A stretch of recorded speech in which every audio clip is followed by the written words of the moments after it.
Olá, olá, 6 de julho de 2020, confira as principais notícias desta segunda-feira. Maranhão chega a quase 90 mil infectados pela Covid-19. Número de recuperados agora é de mais de 69 mil. Mesmo com vetos em lei federal, o uso de máscaras continua obrigatório no estado. Em Imperatriz começa a funcionar o vídeo monitoramento na ponte que liga o Maranhão ao estado de Tocantins. Em Caxias, população sofre com a falta d'água por conta da ação de vândalos. Fique ligado na TV Difusora e tenha um bom dia, Maranhão.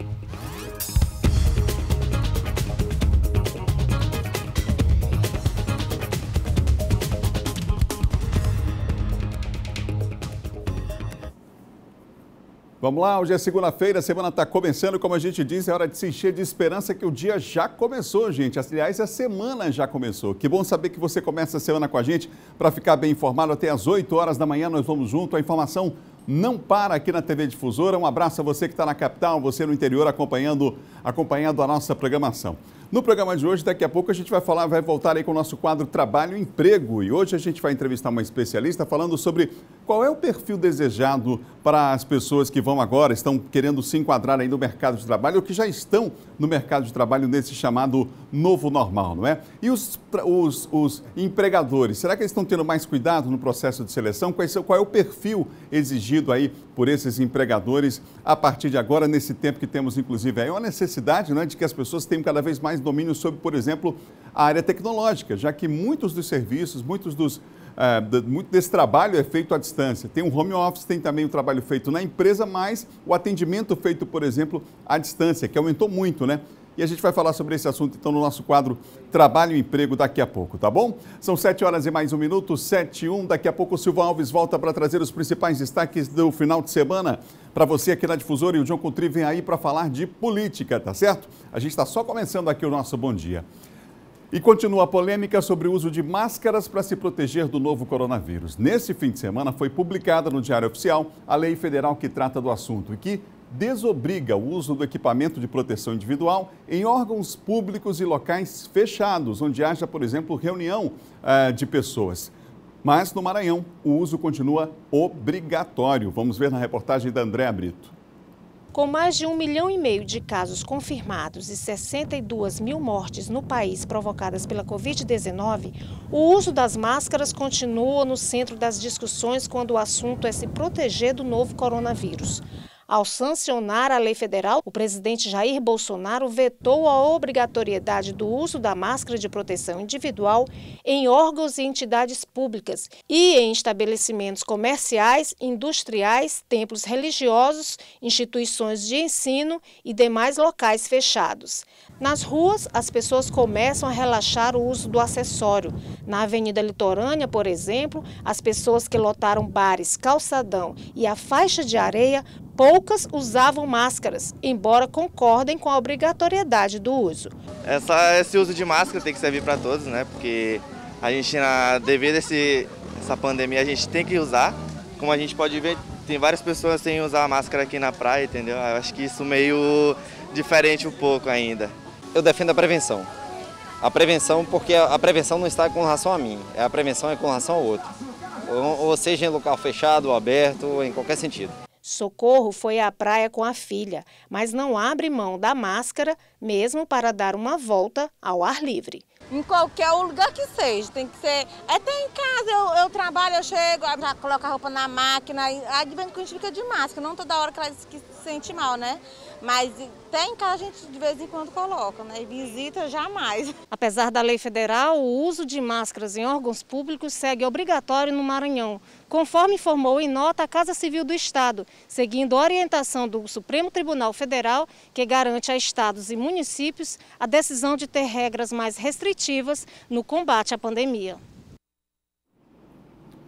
Segundo a Presidência da República, os vetos aconteceram porque a obrigatoriedade do uso em locais fechados incorreria em possível violação de domicílio. A Câmara dos Deputados havia informado que não há no texto interpretação de que o objeto seria obrigatório em domicílio ou que a lei permitiria a invasão domiciliar para a fiscalização. Agora, o veto pode ser derrubado pelo Congresso Nacional, mas é necessária a chamada maioria absoluta dos votos de deputados e senadores. Olha, gente, o Maranhão chegou a quase, infelizmente, 90 mil infectados pelo novo coronavírus. Segundo o último boletim da Secretaria de Saúde do Estado, o número de casos nas últimas 24 horas chegou a mais de 1.600. Eduardo Ericeira atualiza esses números para nós e dá uns detalhes. Olá, Eduardo, boa semana, bom dia. Pois é, Adalberto, muito bom dia a você, bom dia a todos, uma ótima semana. Adalberto, a gente já vem falando ao longo aí dos dias, desde quando teve início a pandemia, a gente inclusive alerta as pessoas, explica para as pessoas que as mortes às vezes são registradas e esses dados, essa confirmação que foi uma morte ocasionada pela Covid-19 só depois de alguns dias. Pois é, a gente tem um dado super positivo, como você falou, já são mais de 89 mil casos confirmados, mas de 69 mil recuperados, é super positivo essa questão do índice de pessoas recuperadas. Só que a gente chama atenção para outro dado bastante positivo, que foram as ações e medidas adotadas aí pela Secretaria Estadual de Saúde, por parte aí do governo do Maranhão, que vem como resultado altamente positivos, né, para todo o estado do Maranhão. Só nas últimas 24 horas, segundo esse último boletim epidemiológico da Secretaria Estadual de Saúde, que é a fonte oficial e que a gente deve, claro, acompanhar, além, claro, do Ministério da Saúde nos dados nacionais, nas últimas 24 horas aqui no estado do Maranhão não foi registrada nenhuma morte pela Covid-19. Isso é um dado altamente animador, altamente positivo, segundo o boletim da Secretaria Estadual de Saúde. No entanto, a gente deixa claro isso, que foram 34 mortes registradas aí, confirmadas no último boletim epidemiológico, só que a Secretaria Estadual de Saúde justamente abriu esse parênteses, que nessas mortes não foram registradas nessas últimas 24 horas, ou seja, não foi nesse domingo para segunda-feira. Foram mortes que já haviam sido registradas em dias ou até semanas atrás, foram submetidas, essas pessoas que acabaram infelizmente morrendo, foram submetidas ao exame, algum tipo de exame para detecção aí ou não do positivo, a confirmação ou não para o novo coronavírus, e só saíram o resultado agora nas últimas 24 horas, mas não é que essas pessoas morreram no domingo, aí na madrugada de segunda-feira. Então, muito positivo esse dado aí para o estado do Maranhão, e isso é uma prova que as medidas, as ações estão aí surtindo efeito positivo, apesar de a gente ter acompanhado na reportagem, está acompanhando também no dia a dia, a gente que trabalha na rua, circula pela rua, claro, ainda utilizando máscara, seguindo as recomendações, a gente percebe que tem muitas pessoas que estão aí se descuidando, que não é o momento, já que o vírus ainda circula. Mas é um dado super positivo. Nas últimas 24 horas, essa questão de nenhuma morte, nas últimas 24 horas. Mas tiveram casos novos, tanto aqui na Ilha de São Luís quanto no interior do estado. Só nas últimas 24 horas foram 134 novos casos. Aqui na Ilha de São Luís, no município de Imperatriz, foram apenas 5, mas a gente lembra que na sexta-feira, por exemplo, foram quase 100. Agora, nas últimas 24 horas foram 5. Isso aí é porque, de fato, esses números, eles aí ficam nessa curva, um dia mais elevado, outro dia menos elevado, mas o importante é que não dá para descuidar. E nas demais regiões, fora da Grande Ilha e de Imperatriz, nos outros municípios do interior do estado, foram 518 novos casos. Casos confirmados, como você disse, Adalberto, mais de 89.714. Número de recuperados super satisfatório, mais de 69 mil pessoas, 69.005 pessoas, mas infelizmente 2.219 pessoas, infelizmente, acabaram morrendo aí vítimas da Covid-19. A gente acompanha um processo de flexibilização, isso já aconteceu no comércio, vai acontecer também nas escolas. Na sexta-feira, último dia que o governador Flávio Dino concedeu uma entrevista coletiva, ele falou sobre essa situação de reabertura das escolas, tanto particular quanto pública. De particular depende aí de um diálogo entre as escolas, pais, alunos, professores, enfim, toda a comunidade escolar, mas na rede pública o governador já confirmou que vai haver aí um processo híbrido, começando pelas escolas, pelas aulas aí, pelos alunos do ensino médio. Vamos acompanhar o que o governador falou a respeito deste assunto.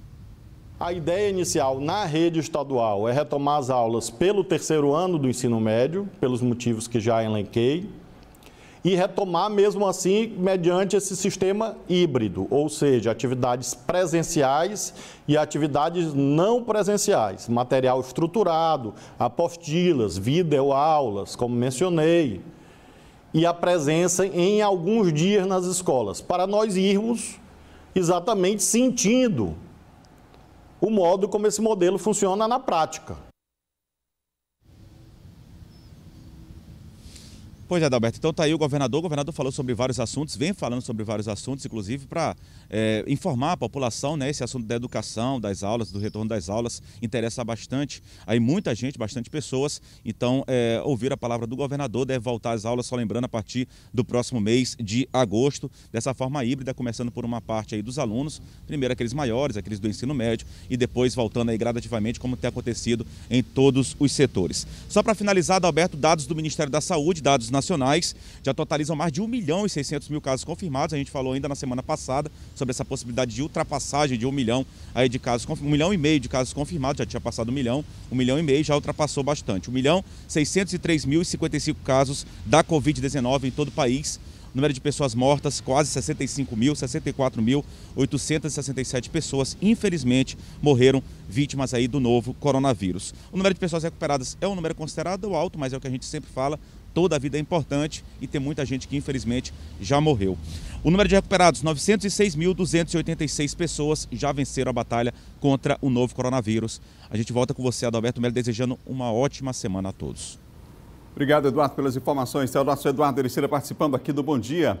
Olha, em agosto voltam as aulas da rede pública e privada de ensino, mas elas já foram retomadas em cursinhos pré-vestibulares. Vamos ver.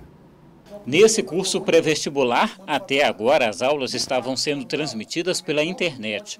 Professor em sala de aula, aluno em casa. Com a autorização das atividades presenciais, algumas medidas foram tomadas. O espaço foi preparado para manter o distanciamento. E não foi só isso. Nesse novo momento que a gente está procurando atender as demandas, né, solicitações, a ideia é que a gente possa fazer uma aula híbrida. Uma parte dos alunos ficam no curso, outra parte dos alunos ficam em casa. Esses que ficam no curso vão ter que fazer uma pré-inscrição para que haja um controle da delimitação do número de alunos que podem participar na sala física. Os demais vão ficar em casa. Além dos cursos pré-vestibulares, o governo do estado definiu o retorno de aulas presenciais para o último período de cursos de medicina e também de idiomas. Mas alguns preferiram aguardar um pouco mais. Resolvemos, com muita tranquilidade, aguardar mais um pouco para começar as aulas, acompanhando as escolas convencionais. Isso foi um pedido de alguns pais que não estavam se sentindo confortáveis, tranquilos para mandar os seus filhos para a aula nesse momento. O decreto assinado pelo governador Flávio Dino prevê a retomada de todas as atividades das demais instituições de ensino a partir de 3 de agosto. Enquanto isso, para esse professor, é preciso avaliar cada caso para saber como os estudantes vão se adaptar a essa nova realidade. Esse momento, esse contato é fundamental e a ausência disso mexeu muito com alguns alunos. Nem todos estão preparados, então, de fato, alguns vão sofrer mais. Outros conseguiram facilmente se adaptar, né, à realidade, encarar o leão e partir para cima dele. Né? Mas isso varia muito de acordo com o aluno. São 7 horas e mais 12 minutos. Muito obrigado a você que acompanha a gente na TV Difusora, mas também nas nossas plataformas digitais. Estamos lá no Facebook, também no Instagram. Compartilhe com os amigos aí, faça como a Natália Marinho, a Dinalva Cunha, que está lá em Caraguatatuba, São Paulo, o Marco Antônio, que está em Magalhães de Almeida. Tem também o Marcelo Coelho, que está ligado com a gente, e a Raíssa Diniz também com a gente na zona rural de Itapecuru-Mirim. Legal saber que você está com a gente aqui pelas nossas plataformas digitais, viu? Você vai mandando aqui qual bairro que você está, com a cidade que você acompanha o nosso Bom Dia. A gente vai ter o maior prazer de registrar ao vivo.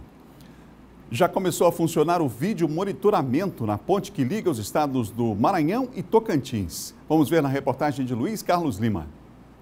O equipamento foi instalado há 10 dias, mas só começou a funcionar na última sexta-feira porque apresentou um problema. A ponte Dom Afonso Felipe Gregory liga os estados do Maranhão e Tocantins e tem um intenso fluxo de veículos. A câmera monitora o tráfego 24 horas por dia e é capaz de girar 360 graus. Uma ideia da Polícia Militar, né? Através de um policial que nos orientou, porque infelizmente ali algumas pessoas utilizam a ponte para se jogar, se suicidarem. E a outra ideia também é fiscalizar a entrada e saída de veículos da cidade, no sentido de roubo, de furto, né? Questão da segurança pública. Os veículos roubados e furtados que passaram por essa câmera, ela identifica, ela dá um sinal sonoro, né? E a gente tem como acionar a Polícia Militar, a Guarda Municipal. A câmera de monitoramento foi instalada a cerca de 100 metros da barreira da Polícia Militar. O secretário de Trânsito do município diz que o sistema de vídeo monitoramento de Imperatriz conta agora com 52 câmeras, que nos próximos 2 meses outras 20 devem entrar em operação em pontos estratégicos da cidade. Tem os radares que também estão sendo instalados para a gente diminuir a velocidade e a consequência é a diminuição do número de acidentes. Futuramente, nessa mesma semana, vão ser instaladas mais 6 câmeras fixas de monitoramento, assim como nos próximos meses a gente vai colocar mais câmeras. A cidade vai ficar toda monitorada, isso vai ser bom para a segurança pública. O indivíduo que comete crime, ele vai pensar 2 vezes em cometer crime na cidade, porque ele sabe que a cidade vai estar vigiada. O monitoramento de todo o sistema é feito em tempo real, por meio de telas instaladas nesta sala, na sede da Secretaria de Trânsito do município. Na região tocantina, para a região dos Cocais, a população de Caxias tem sofrido com a ação de vândalos em poços artesianos na cidade. Vamos ver. Estas fotos mostram a situação de alguns poços do SAAI que sofreram depredação. No bairro Teso Duro, a fiação elétrica foi furtada. Os moradores ficaram sem água até o problema ser solucionado. No residencial Eugênio Coutinho, mais vandalismo. A área onde fica o poço foi incendiada. Os de vandalismo são muitos e acontecem com frequência. Aqui na Vila Paraíso, vândalos arrebentaram esta porta, que dá acesso a equipamentos eletrônicos que integram o sistema de abastecimento. A depredação do patrimônio público provoca transtornos à população e prejuízos financeiros ao SAAI, a autarquia municipal responsável pelo abastecimento de água em Caxias. Alguns equipamentos custam mais de R$10 mil e são comprados em outros estados. Então, por isso a gente pede a ajuda da população.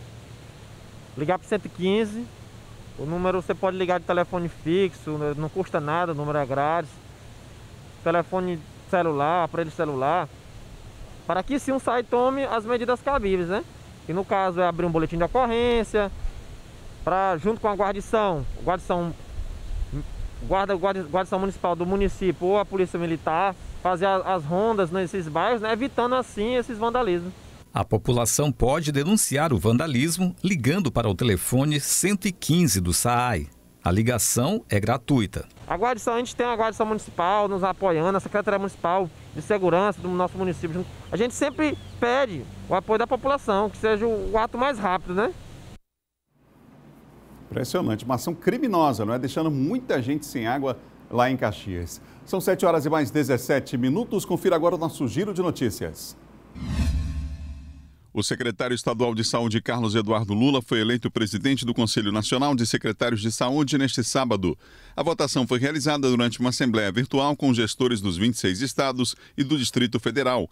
Carlos Lula ocupava o cargo de vice-presidente da região Nordeste e deve permanecer no cargo até abril de 2021. A eleição foi realizada após a renúncia de Alberto Beltrame na última quarta-feira, ex-secretário de Saúde do Pará. Por meio de uma rede social, Carlos Lula afirmou que assume o cargo com serenidade e espera encontrar caminhos para a crise sanitária provocada pela Covid-19. O Instituto Federal do Maranhão informou que fará matrículas pela internet para os alunos que forem aprovados pelo Sistema de Seleção Unificada no segundo semestre de 2020. Segundo o Instituto, a medida visa evitar o deslocamento dos estudantes e a aglomeração nos campi, diminuindo o risco de contaminação pelo novo coronavírus. É a primeira vez que a matrícula SISU acontece 100% online. O prazo para inscrições vai de 7 a 10 de julho pelo site do SISU. O Instituto Butantan informou que a Agência Nacional de Vigilância Sanitária emitiu autorização para o início da fase 3 dos estudos clínicos da vacina de Covid-19. A produção da vacina é fruto de acordo inédito entre o Instituto Butantan e a farmacêutica chinesa Sinovac. A nova fase dos estudos clínicos prevê a testagem em 9 mil voluntários de todo o Brasil. No próximo bloco você vai ver, mesmo em tempo de pandemia, a polícia flagra bailes e pancadões. É isso mesmo, assunto para Silvan Alves. E mais, no quadro Trabalho e Emprego, saiba o que muda com o chamado novo normal. A gente volta já, são 7h19.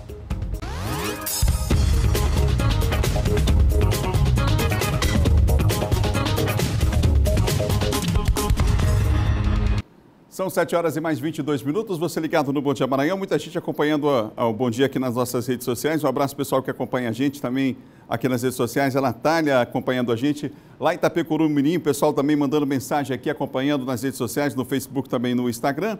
E a gente vai registrando para você aqui. Compartilhe com os amigos também, de manhã cedo, na informação sempre necessária aqui do nosso Bom Dia. Já já a gente registra aqui a participação das pessoas nas nossas redes sociais. Nós vamos ver agora como é que está o trânsito na capital, gente, nessa manhã de segunda-feira. Vamos ver como é que começou a semana na cidade? Olha aí, ó, rotatória do Calhau. Essa imagem mostra para você os veículos que estão se deslocando no sentido centro nessa pista da direita.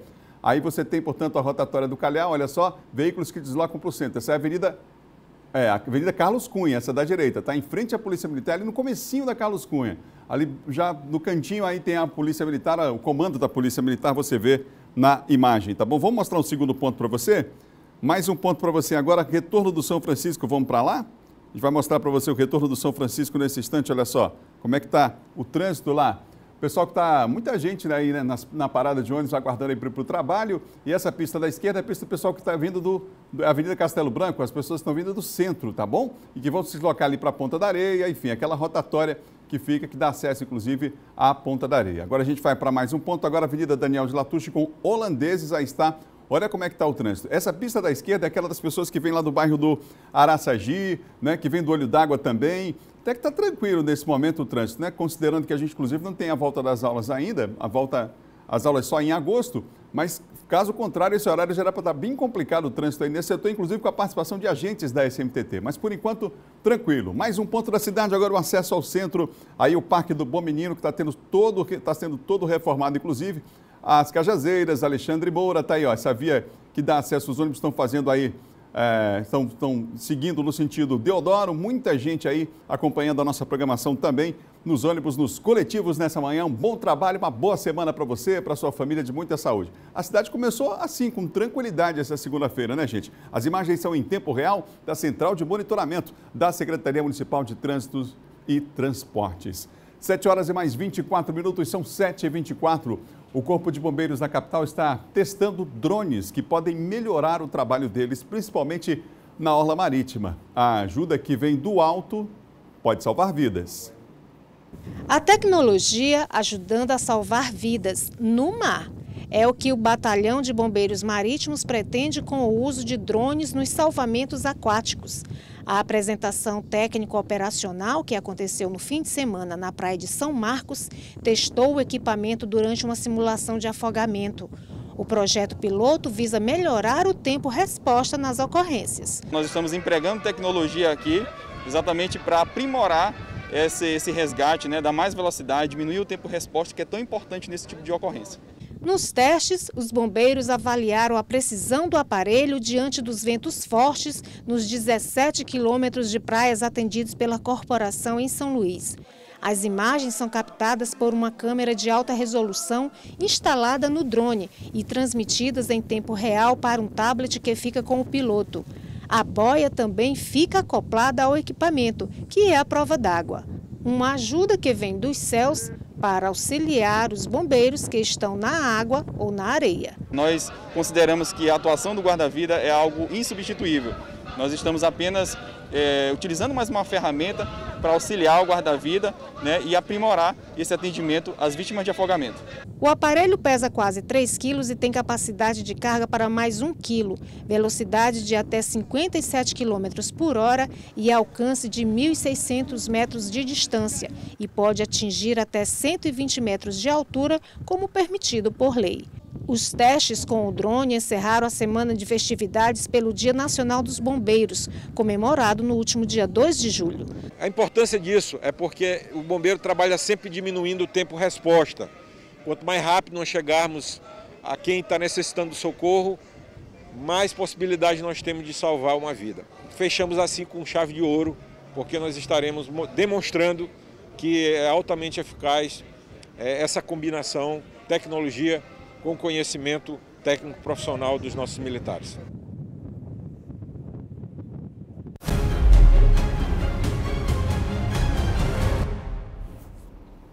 Ele apresentou agora há pouco o Bandeira 2, já está comigo aqui no Bom Dia, Silvan. Bom dia, Roberto. Bom dia.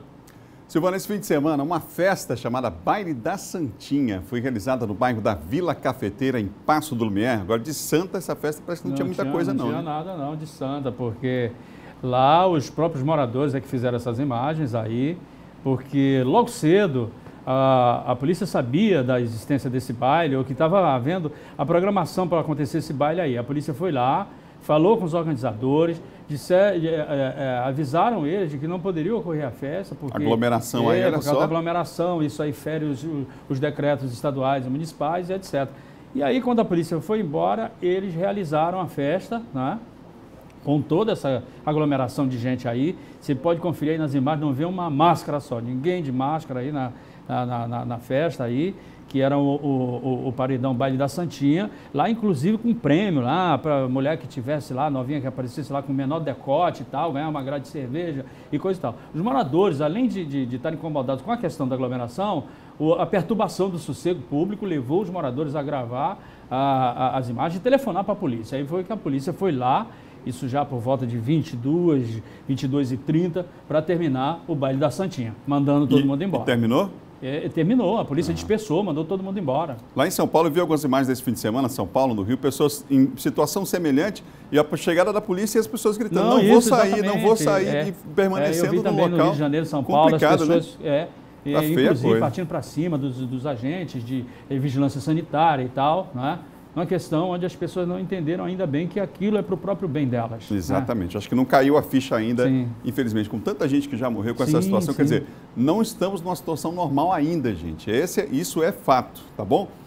Bom, na estrada de Ribamar, um grupo de pessoas, o grupo aí voltou a incomodar moradores de um condomínio na Maiobinha, lá em São José de Ribamar. Qual foi o incômodo aí dessa vez? Há dias atrás a gente mostrou lá naquele posto de gasolina, na entrada da Maiobinha. Tá. É o mesmo local, viu, Adalberto? Mesmo local. E que as autoridades prometeram que iam tomar as providências, olha lá, aglomeração muito maior, né? Os moradores gravaram novamente porque eles se sentem incomodados com a questão do barulho, né? E mais o risco que tem, porque eles estacionam o carro dos dois lados da extremidade, é uma rodovia estadual, né? É um risco muito grande de acidente, porque o pátio do posto fica completamente lotado de gente e veículos, você pode ver. Vamos botar a imagem na tela, vamos abrir mais essa imagem para a gente ver, vamos botar? Vamos botar na tela para mostrar para as pessoas, olha aí, olha quantas pessoas estão nesse local.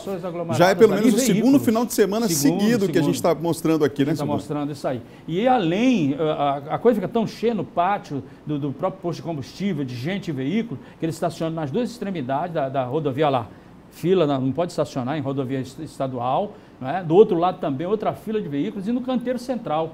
Né? É muita gente, muita gente. Muita gente. E um risco, tem mais gente do que o último final de semana que a gente mostrou aqui. Muito mais do que a gente mostrou no final de semana passado e que as autoridades ficaram de tomar uma providência, chamar o proprietário do estabelecimento para que ele seja também chamado à responsabilidade. Isso fere as normas da ANP, né?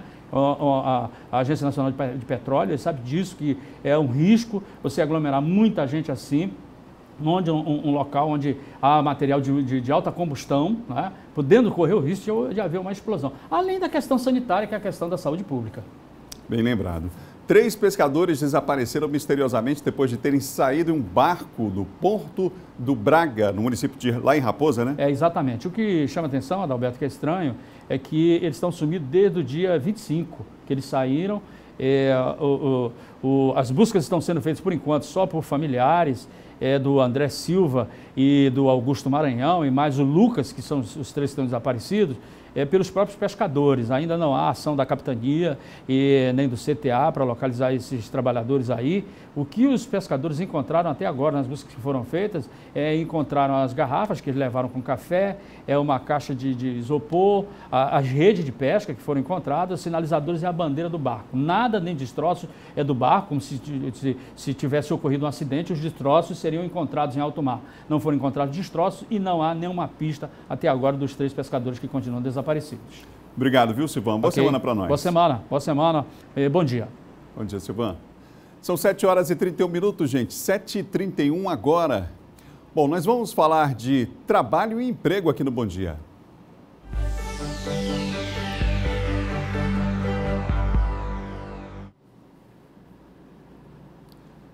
Bom, nós vamos saber, inclusive, nesse chamado novo normal, quais são as competências exigidas, né, por parte dos dos empregadores, vamos saber também dos trabalhadores que adequações eles devem fazer nesse momento diante dessa realidade que temos agora no país, né? Vivemos um momento realmente diferenciado. E para falar sobre o assunto, eu converso com a administradora Natália Martins, que tem larga experiência, inclusive, no campo da mentoria, na área de recursos humanos também, está com a gente aqui para trazer essa palavra tão importante numa segunda-feira. A gente já começa a semana falando de trabalho e emprego, desejando boa sorte para você que está em casa aí, tá bom? Ô Natália, que bom que você está com a gente aqui. E olha só, para começar, temos realmente um tempo diferenciado esse agora? É preciso ficar atento, quer dizer, voltar ao normal como era antes, não vai dar mesmo, né? Não. Bom dia, Adalberto. Bom dia a todos que estão nos assistindo. É um prazer poder contribuir mais uma vez aqui no programa. E, de fato, assim, essa palavra já está até um pouco, né, o novo normal, já meio que está causando uma certa canseira na gente, mas ainda é importante falar sobre isso, ainda tem pessoas achando que as coisas vão voltar a ser como eram antes e não vão. E nós precisamos, mais uma vez, praticar. Aí eu já vou começar com a primeira competência que eu acho que é importante citar, que o mercado vai exigir de nós, que é a questão da resiliência evolutiva, é a gente passar por situações difíceis e não apenas voltar ao estado que nós éramos antes, mas sairmos ainda melhores, novas competências, novas capacidades, a gente começa por aí. Natália, você que é especialista em gestão de pessoas e liderança, por parte do empresariado, é preciso ter mais cuidado no processo de seleção, na gestão da empresa. Eles também estão passando por esse processo de mudança, Natália? Sim, muito, Adalberto. Hoje o empresário, mais do que nunca, talvez ele não saiba falar as competências nos termos técnicos, mas hoje o que todos eles com certeza têm em comum é a necessidade de encontrar um time que vista a camisa da empresa. Nós passamos por momentos aí muito difíceis, né, principalmente para o empresariado local, e o que se percebe é que, de certa forma, isso separou um pouco o trigo do joio, vamos dizer assim. Foi um momento em que pessoas que talvez o empregador ainda não tivesse visto com outros olhos, pôde ver pessoas mais desenvolvidas, mais comprometidas, assumindo ali junto com o empresário esse desafio, né, trazendo aí novas ideias, e tiveram pessoas que, infelizmente, nesse momento, cruzaram os braços, não se colocaram ali como parceiros do negócio. Então, hoje, eu acredito que o empresariado local, ele busca um time que vista a camisa, que esteja engajado com a causa do negócio. Natália, nós observamos no mundo inteiro, né, uma mudança significativa no que diz respeito ao mundo do trabalho. Hoje você tem a questão do home office como uma necessidade, né? Mas existe aí das pessoas, no caso dos profissionais, um perfil, um foco maior, enfim, características, competências, digamos assim, que é preciso desenvolver mais ainda nesse sentido. E do empresariado também, flexibilizar e perceber que atividades podem ser desenvolvidas à distância, não? Sim, inclusive uma das competências que a gente tem aí é essa questão da cultura digital. Então, as pessoas que não conseguiram se adaptar com o uso dessas novas tecnologias acabaram ficando para trás, que é uma coisa que a pandemia só veio a trazer mais agilidade para esse processo, né? Mas vários negócios já tinham a necessidade de migrar para o digital e o empresário não faz a coisa acontecer sozinho, ele precisa de um time que esteja disposto a aprender, que é uma das competências também muito desejadas, pessoas que queiram se desenvolver, que busquem aprendizado, que queiram reaprender, né? Algumas coisas a gente não vai zerar, mas a gente vai ter que encontrar formas novas de executar.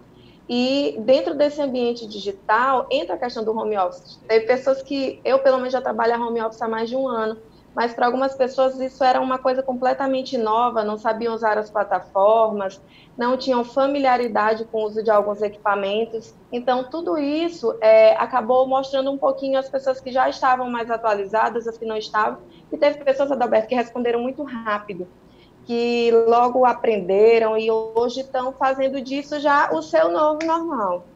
Há uma série de situações diferenciadas também em relação a receber, por exemplo, esse público, os clientes. A gente sabe que, por exemplo, os próprios shoppings estão funcionando com uma capacidade reduzida, né?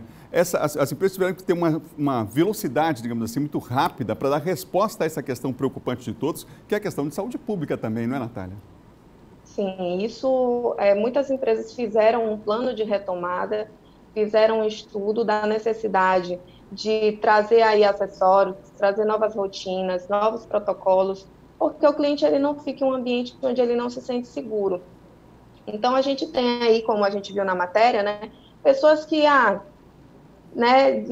desligaram o alerta, né, o alarme ali, e estão lidando como se nada tivesse acontecendo, mas tem pessoas que ainda estão preocupadas, tem pessoas que ainda estão, sim, entrando em lugares em que vem que há uma prevenção, que há uma segurança, e o local que não está preparado para isso, possivelmente, ele vai ter uma perda de público. Para encerrar, que dica você daria para o nosso telespectador que está querendo se encaixar no mercado de trabalho? A gente sabe que o desemprego aumentou consideravelmente no país, mas o que você diria para essa pessoa que está tentando aí uma vaga nesse momento diferenciado que a gente tem no mundo do trabalho? Adalberto, a dica que eu dou tem muito a ver, inclusive, com uma matéria que a gente já fez, que é a questão do autoconhecimento. É a pessoa entender o que realmente ela faz e que ela gosta de fazer, porque tudo que você gosta de fazer não é sacrificial você aprender aquilo, não é sacrificial você querer se desenvolver, é algo natural. Então, o que eu recomendo para essas pessoas é escolham atividades que vocês se identificam, visualizem empresas que praticam essas atividades e criem relacionamento com essas empresas. Fortaleça também a sua imagem no digital. Nós temos plataformas aí como o LinkedIn, por exemplo, que é o seu currículo ali online, à vista de vários profissionais, de várias empresas. Então, você precisa já começar a mostrar que você está adaptado a essas novas competências, porque com certeza o mercado ele vai absorver pessoas que estão engajadas com isso. Quero agradecer a Natália Martins, administradora, especialista em gestão de pessoas e liderança, a participação aqui do nosso quadro Trabalho e Emprego. Obrigado, Natália. Boa semana. Obrigada, Adalberto. Um abraço. Boa semana. Tá importante, gente. É um momento de adaptação para todos nós, não é? Vamos continuar aqui com o nosso quadro Trabalho e Emprego, porque uma pesquisa aponta que na prática, o trabalhador brasileiro já percebeu aí, né? Uma queda considerável da renda nesse período de pandemia.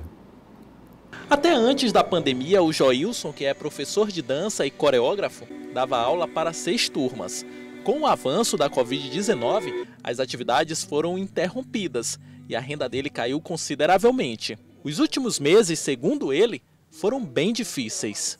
Nós estávamos em período de criação de espetáculo de meio de ano, que a gente tem aqui, e com a pandemia a gente teve que liberar todas as turmas, a escola fechou e a renda financeira caiu bastante, né? E eu tive que procurar uma outra forma de dar a volta por cima dessa pandemia que começou no mês de março, né, tudo, e no mês de abril foi só piorando. Os efeitos do novo coronavírus foram sentidos pelos trabalhadores brasileiros, principalmente em maio, levando a uma queda média nos rendimentos de 82% do que habitualmente era recebido. As informações foram levantadas pelo Instituto de Pesquisa Econômica Aplicada, o IPEA. No setor privado, trabalhadores com carteira assinada receberam 92% do rendimento habitual, contra 76% no caso dos trabalhadores sem registro. A gente tem dados alarmantes, né, e percebemos que tem algumas classes que são mais prejudicadas em detrimento de outras, né? Nós podemos citar, então, aí os trabalhadores autônomos, aqueles trabalhadores que não possuem vínculo formal, com uma perda de receita, uma perda de renda muito maior, uma deterioração de empregos muito maior do que servidores públicos, por exemplo. Entre os setores mais afetados, destaque para as atividades artísticas, esportivas e de recreação, transporte de passageiros, hospedagem, serviços de alimentação, atividades imobiliárias, construção e serviço doméstico. Diante da crise enfrentada, o Joilson resolveu inovar e passou a contar com a internet como uma aliada. Eu precisei pensar em como fazer conteúdos através de vídeo e tentar garantir o meu sustento com isso. E aí eu comecei a bolar aulas de dança contemporânea para iniciante e a galera começou a me dar um retorno bem positivo disso, até que chegou um período que eu pensei em um espetáculo de dança para montar e fiz também, deu super certo e ainda estou tentando sobreviver com essa criatividade, né? O artista não pode parar. Até porque a vida não para e as contas continuam chegando, né, gente? Com a queda na renda, muitos trabalhadores tiveram que se reinventar, como você viu aí. Como mostra, nós vamos ver agora mais um exemplo de das pessoas que precisam se adaptar nesse momento, na reportagem do Luiz Carlos Lima e do Ananias Oliveira. Vamos ver. Fotógrafo profissional há 10 anos, o jornalista Antônio Wagner não tem motivo para comemoração. Com a pandemia do coronavírus, ele perdeu 2 empregos. Eu tinha meus trabalhos, meus empregos e também meu trabalho de fotografia, também sou fotógrafo. E aí todos os contratos foram cancelados, eu tive que me reinventar. Mas Antônio Wagner conseguiu dar a volta por cima e se reinventou para não ficar sem renda diante do desemprego. Ele passou a produzir fotografias no formato Polaroid. Feito todo o material, a montagem do material pelo computador e depois são impressas, são reveladas, mas é basicamente isso, as fotos Polaroids vêm do lance de instantâneo. Ele trabalha no apartamento onde mora, rodeado de máquinas e material fotográfico. Conta que não faltam clientes e que a demanda é grande. Fiz esse projeto em 2010 e agora voltei. A aceitação foi muito grande, as pessoas quiseram muito no Dia das Mães, no Dia dos Namorados. E hoje todo mundo que olha fala assim, eu também quero ter foto impressa, né? Então ter seus momentos guardados na palma da sua mão também é muito bom. Antônio Wagner conta que herdou do pai, que também era fotógrafo, a paixão pela arte de fotografar. Fotografia nasceu lá criança ainda, quando meu pai também era fotógrafo e eu brincava com os equipamentos, mas nem imaginava que lá em 2010 eu teria essa paixão realmente aflorada e colocar em prática tudo que eu aprendi na faculdade também com meu pai. E é assim, trabalhando em casa, que Antônio Wagner vai se reinventando enquanto durar a pandemia do coronavírus.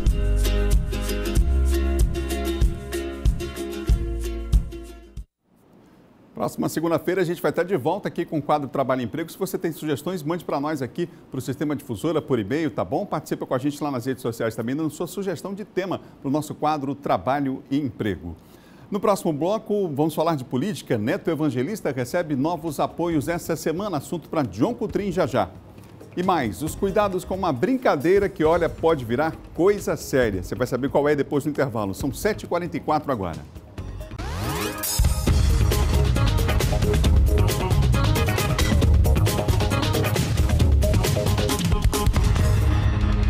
São 7h mais 47 minutos, de volta ao Bom Dia Maranhão, ao vivo para todo o estado, aqui pela TV Difusora. Olha, várias feiras da capital estão passando por reformas e em breve serão entregues à população. Nesse fim de semana, as obras da feira do Coroadinho foram vistoriadas. Há 35 anos, Dona Silvia tira o sustento da família da banca de verduras que mantém no mercado do Coroadinho. A feirante aguarda ansiosa a inauguração da nova estrutura do mercado, que está sendo reconstruído pela Prefeitura de São Luís. Nós vamos esperando muitos anos e agora com certeza a vitória chegou, né? A vitória chegou, nós temos que cantar isso, a vitória chegou. É só isso que nós esperamos. Com 40 anos de existência, o mercado nunca tinha passado por melhorias, mas entrou no pacote de reformas e ampliações de mercados promovido pelo programa São Luís em Obras. Hoje os feirantes vão ter um espaço decente, um espaço onde vão poder comercializar, fazer a sua venda de maneira digna para a população do Coroadinho e também do entorno. Na vistoria realizada durante o fim de semana, o prefeito Edivaldo e secretários acompanharam os ajustes finais da obra, que dará aos feirantes mais dignidade e estrutura de trabalho em um equipamento moderno e dentro das normas sanitárias. Aqui terá sistema de exaustão, ventilação mecânica, vai ter câmeras, sistema de combate a incêndio, foi feita uma construção de uma caixa d'água com reserva de incêndio, então todos dentro das normas de segurança, além das normas de acessibilidade. Então o feirante, o usuário receberá um equipamento completamente adequado para desfrutar. Além do mercado do Coroadinho, outros 9 equipamentos do tipo estão com obras em execução. O aspecto do empreendedorismo ele é valorizado em aspectos como o da infraestrutura, porque a pessoa ela se sente melhor para empreender e poder desenvolver a atividade. Então a economia do bairro, a economia da cidade como um todo, ela vai ser bastante impactada positivamente. São mais de 10 mercados sendo construídos e vão realmente incrementar a renda das comunidades e das pessoas que aqui trabalham. O mercado do Coroadinho é o que está com os serviços mais avançados e deve ser entregue aos mais de 100 feirantes ainda no mês de julho. Seu José Antônio acredita que o novo mercado vai melhorar as vendas. Mais limpo, né? Mais organizado, mais higiene, aí fica melhor para o pessoal vir.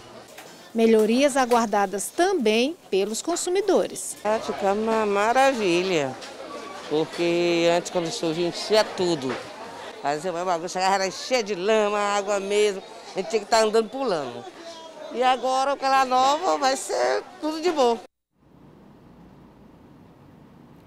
A Câmara Municipal de São Luís realizou uma sessão extraordinária para discutir o reajuste salarial dos professores. Vamos ver. 20 vereadores participaram da sessão. Eles discutiram um projeto de lei enviado pela Prefeitura de São Luís que prevê recomposição salarial de 2,6% para professores da rede municipal que estavam recebendo vencimentos abaixo do piso da categoria. O plano de cargos, carreiras e vencimentos dos profissionais do magistério e da outras providências, ou seja, essa equiparação ao piso no montante de 2,6% só vai contemplar aqueles professores que estão recebendo abaixo do piso. Vários vereadores comentaram a proposta e discursaram sobre a necessidade do reajuste que vai beneficiar profissionais da categoria. 2,5%, 2,6% de reajuste pode parecer pouca coisa para muitos de nós, mas para os trabalhadores que ganham salário mínimo significa dizer a possibilidade de uma recomposição, de uma cesta básica, de algo que é necessário para a casa desses trabalhadores e dessas trabalhadoras. Então, realmente é muito importante para a educação dos nossos filhos, netos, finalizando todos nós, onde nós, com certeza, sempre levamos bandeiras. Eu, por exemplo, levanto a bandeira na parte desses educadores guerreiros, sofridos, mas sempre estão na linha de frente na educação do nosso Brasil.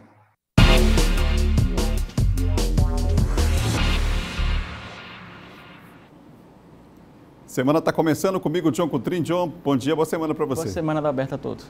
Ô, John, o Neto Evangelista vai receber apoio essa semana, novos apoios. Que apoios são esses aí previstos? Dois partidos declararam apoio à pré-candidatura do Neto Evangelista. Ele e Adalberto, que em entrevistas tem reiterado que propõe um modelo administrativo aqui em São Luís, tendo como exemplo outras administrações democratas, tal qual como o ACM Neto em Salvador. E o Neto tem dito isso, que vai fazer um novo modelo de gestão aqui em São Luís. É claro que é uma pré-campanha, ele é pré-candidato ainda, mas se aproxima as eleições em novembro e o Neto articula partidos, ele já tem um apoio, claro, além de democratas, o partido dele tem um apoio do PDT, o PDT aqui em São Luís, que tem uma militância muito forte, comandada, tem o presidente municipal, o vereador Raimundo Penha, e o presidente estadual, o senador Everton Rocha. Então, o Neto conversa hoje, por exemplo, Adalberto, conversa com o PTB é o partido do Pedro Lucas Fernandes, deputado federal, e também conversa com o MDB, que é o partido aí comandado hoje pelo deputado Roberto Costa. Então, são dois partidos aí.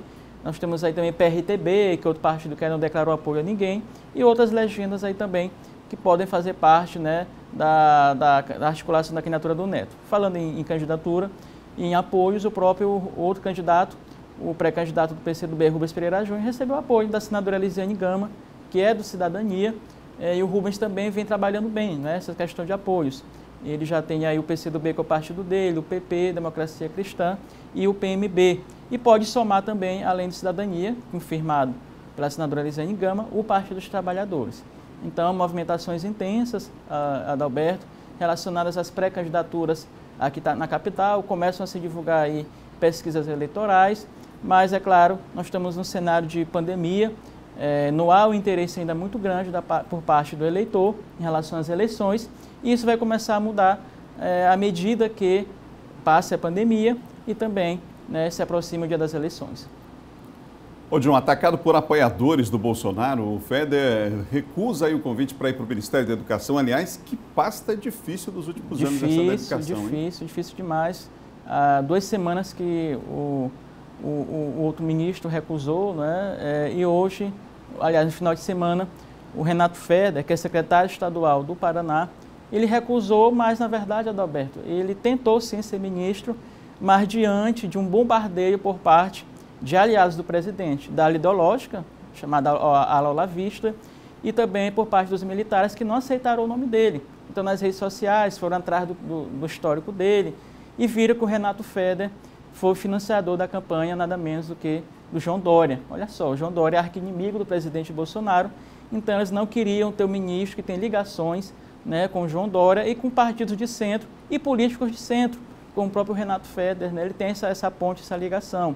Ele é do PSD, está no governo do PSD, aliás, lá no Paraná, Secretaria Estadual de Educação, e fica muito difícil, Adalberto, porque nós não temos ministro da Educação, né? Um chegou a ser nomeado, não tomou posse, né? Outro foi indicado, mas também nem chegou a ser nomeado, e agora talvez a gente nem não sabe o que vai acontecer. Há indicativos de que pode ser o reitor do ITA é o nome mais cotado no momento, que agrada a ala evangélica e agrada a ala conservadora. O certo é que há um lobby muito grande, Adalberto, ali em Brasília, no sentido de que cada um quer colocar o nome. O Centrão quer colocar o nome, alguns ministros querem colocar o nome, mas o certo é que há uma indefinição, a gente espera que o presidente, portanto, ele consiga aí nomear alguém que consiga agregar e trazer mais segurança e tranquilidade para a educação. Obrigado, John. Até amanhã. Olha, uma brincadeira muito comum, em especial nessa época do ano, pode virar coisa séria se não forem tomados os devidos cuidados, hein? Vamos ver agora na reportagem de André Brito o porquê. Naquele campo verde que ainda existe, longe dos fios elétricos. Quando os ventos de julho sopram, lá estão elas, colorindo e fazendo malabarismos no céu. O estacionamento do Complexo Esportivo do Castelão já virou ponte para os amantes das pipas. Todo fim de semana, lá estão eles. São mais de 1000 pessoas soltando pipas. O fascínio pelo brinquedo, feito com uma armação de varetas de madeira, coberta por papel de seda e praticado no Extremo Oriente desde as primeiras eras, não tem idade. Rafael, de 5 anos, está começando, seguindo os passos do pai, que solta pipa desde criança. Trazendo ele depois de 2 meses sem sair, fazendo ele para dar uma brincadinha aqui de pipa. Na verdade, toda vez que saio com o Rafael é satisfação garantida. Mas nem tudo é leveza nessa brincadeira. A linha Concerol ou a linha chilena esconde um perigo aparentemente inocente, mas que pode ser fatal. Mas o vento que faz a pipa dançar no ar é o mesmo que pode levar a acidentes com a rede elétrica. Segundo dados da concessionária estadual, de janeiro de 2019 a maio deste ano, foram registradas 2.334 ocorrências envolvendo pipas na rede de distribuição de energia no estado. De acordo com a Associação Brasileira das Distribuidoras de Energia Elétrica, soltar a pipa próxima à rede elétrica é a 6ª maior causa de acidentes fatais em todo o Brasil. Então é um tipo de brincadeira que, se for realizado próximo à rede elétrica, pode terminar em tragédia. Embora envolva alguns riscos, a brincadeira, que nunca sai de moda, continua encantando crianças e adultos, levando os sonhos e os desejos lá para o sol. Olha a pipa voando no céu, é de bambu. Ter o devido cuidado, né? É importante. Bom Dia Maranhão termina agora. Outras notícias você confere do nosso Portal ME10 e amanhã cedinho a gente está por aqui, gente. 7 horas depois da Bandeira 2. Tchau, tchau. Até amanhã. Fique com Deus.